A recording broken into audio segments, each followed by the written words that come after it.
এই প্রজন্মের সবথেকে বড় আবিষ্কারটি হলো একজন মানুষ তার দৃষ্টিভঙ্গি বদলেই নিজের জীবনকে বদলে নিতে পারে। কোনো কিছু থামিয়ে দিতে পারে না সেই মানুষটিকে, যে একটি সঠিক মেন্টালিটির সাথে একটি বৃহৎ লক্ষ্যের উদ্দেশ্যে ছুটছে। কোনো কিছুই সাহায্য করতে পারবে না সেই মানুষটিকে, যে একটি নেগেটিভ মাইন্ডসেট নিয়ে একটি জীবন কাটাচ্ছে। জীবন তোমাকে সেই জিনিসগুলো দেয় না যেগুলো তুমি পাওয়ার আশা করো।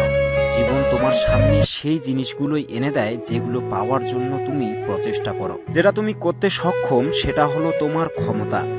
তুমি যেটা সব থেকে বেশি প্র্যাকটিস করবে সেটাই হবে তোমার দক্ষতা। কিন্তু তুমি কি করবে এটা নির্ধারণ করবে তোমার মানসিকতা। যদি একজন ধনী দুনিয়ার কথা শুনতো, তাহলে আজও রেলওয়ে স্টেশনের টিকিট চেক করত।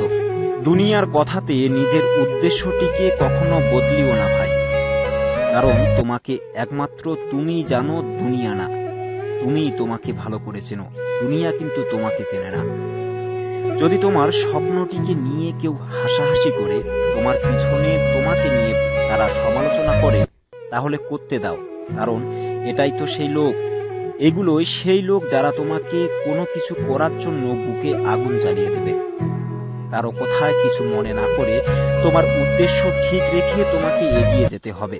তাহলে একদিন দেখবে তোমার জয় হবে। সেই স্বপ্ন চূড়ায় কিন্তু তুমি পৌঁছাতে পারবে। আর মানুষের সমালোচনার দিকে তাকিয়ে তুমি যদি এখানেই থেমে থাকো, তাহলে তুমি জীবনেই কোনো কিছুই করতে পারবে না। বারবার তোমাকে সেই সমালোচনার কথাগুলো মনে করিয়ে দেবে, তোমাকে পিছনে ফেলবে তারা।